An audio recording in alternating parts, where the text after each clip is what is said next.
नमस्कार भक्तजनों, मैं पंडित जयदेव प्रसाद अपने YouTube चैनल में आप सभी का हार्दिक स्वागत करता हूँ। आज हम देवशयनी एकादशी की कथा का महात्म्य जानेंगे, जो हमारे पद्म पुराण में राजा युधिष्ठिर एवं भगवान श्री कृष्ण के संवाद के द्वारा दर्शाया गया है।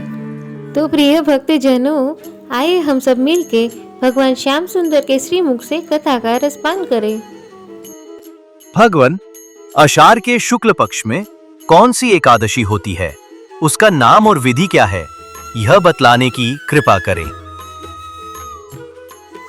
राजन, आषाढ़ शुक्ल पक्ष की एकादशी का नाम शयनी है। मैं उसका वर्णन करता हूं। वह महान पुण्यमयी, स्वर्ग एवं मोक्ष प्रदान करने वाली, सब पापों को हरने वाली तथा उत्तम व्रत है।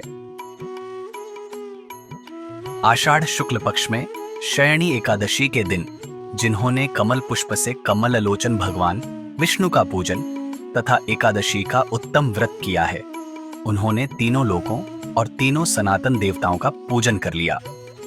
हरिशयनी एकादशी के दिन मेरा एक स्वरूप राजा बलि के यहाँ रहता है और दूसरा क्षीर सागर में शेष नाग की शैया पर तब तक शयन करता है जब तक आगामी कार्तिक की एकादशी नहीं आ जाती।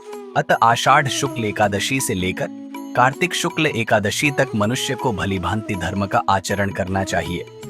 जो मनुष्य इस व्रत का अनुष्ठान करता है वह परम गति को प्राप्त होता है। इस कारण यत्न पूर्वक इस एकादशी का व्रत करना चाहिए। एकादशी की रात में जागरण करके शंख, चक्र और गदा धारण करने वाले भगवान विष्णु की भक्ति पूर्वक पूजा करनी चाहिए। ऐसा करने वाले पुरुष के पुण्य की गणना करने में चतुर्मुख ब्रह्मा जी भी असमर्थ हैं।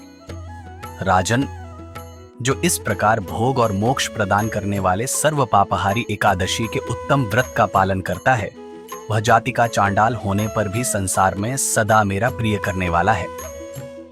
जो मनुष्य दीपदान, पलाश के पत्ते पर भोजन और व्रत करते हुए चौमासा व्यतीत करते हैं, वे मेरे प्रिय हैं। चौमासे में भगवान विष्णु सोए रहते हैं, इसलिए मनुष्य को भूमि पर शयन करना चाहिए।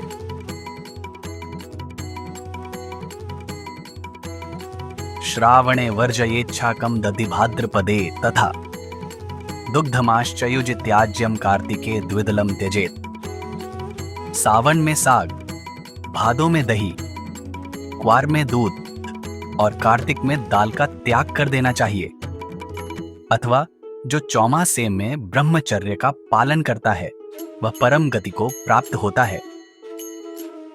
राजन, एकादशी के व्रत से ही मनुष्य सब पापों से मुक्त हो जाता है, अतः सदा इसका व्रत करना चाहिए, कभी भूलना नहीं चाहिए। शयनी और बोधनी के बीच में जो कृष्ण पक्ष की एकादशियां होती हैं, गृहस्थ के लिए वे ही व्रत रखने योग्य हैं। अन्य मासों की कृष्ण पक्षी एकादशी गृहस्थ के रखने योग्य नहीं होती। शुक्ल पक्ष की एकादशी सभी करनी चाहिए। तो प्रिय भक्तजनों, ऐसे ही पौराणिक कथाएं जानने के लिए मेरे चैनल को सब्सक्राइब करें। मिलते हैं अगले वीडियो में, तब तक के लिए जय श्री कृष्ण।